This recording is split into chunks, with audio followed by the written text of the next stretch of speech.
আমাকে যদি বলে যে বাংলাদেশের শিক্ষা ব্যবস্থা আপনি কত নাম্বার দিবেন, আমি বলবো 5 দিব। মুখস্থবিদ্যা, এই মুখস্থবিদ্যা দিয়ে জীবনে কিচ্ছু হয় না। আমাদেরকে কি শেখানো হয়? উত্তর মুখস্থ করা। এটা কোথায় কাজে লাগাবেন?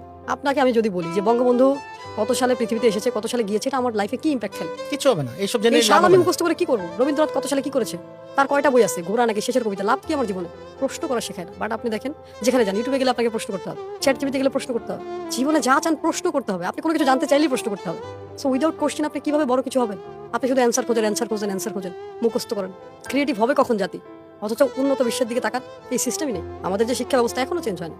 মানে কিভাবে আমি বুঝি না, এই শিক্ষা ব্যবস্থা দিয়ে আপনি কি করবেন? আপনি 20 বছর পড়াশোনা করে আবার শিখতে হয়, চাকরি হয় না? 11 লক্ষ বেকার ছেলে ঘুরে বেড়াচ্ছে, শিক্ষিত বেকার। তাহলে 20 বছর কি শিখলাম? 20 বছরের কি শিক্ষার কি প্রয়োজন 20 ছিল? বছর আপনাকে বড় করা হয়েছে। জীবন থেকে এই 20টা বছরের মানে এটা কিন্তু অনেক মূল্যবান একটা সময় নষ্ট হয়ে যায়। আর ওই যে প্রাথমিক শিক্ষা, এটা আমার কাছে মনে হয় ম্যাট্রিক পর্যন্ত এনাফ, ইন্টার পর্যন্ত এনাফ। এরপরের শিক্ষাগুলো আমার কাছে মনে হয় সাবজেক্ট ওয়াইজ হওয়া উচিত। আচ্ছা, আমার কথা হচ্ছে, আমার বাংলা সাহিত্য পড়ার কি দরকার? এই সাবজেক্টটা কেন রাখতে হয়েছে? আচ্ছা, না, যদি কবি টবি হতে চান তাহলে সে সাহিত্য পড়ালেখা করেন আপনি। এটা তো যার যার চিন্তা চিন্তা ভাবনা। ভাবনা। এটা আমার কথা হচ্ছে, তার মনে কি চায়। সে যদি ডাক্তার হতে চায়, আমি মনে করি তাকে 5 থেকেই সায়েন্স পড়ানো উচিত। সে এমন ভাবে ডাক্তার হোক যাতে সে প্রতিটা জিনিস বুঝতে পারে যে আমি কোথায় হিট করলে তার জীবনে। এই যে ডাক্তারের ভুল চিকিৎসার কারণে হাজার হাজার লাখ লাখ মানুষ মারা যায়, কারণ কি? মানুষ পড়া চোর।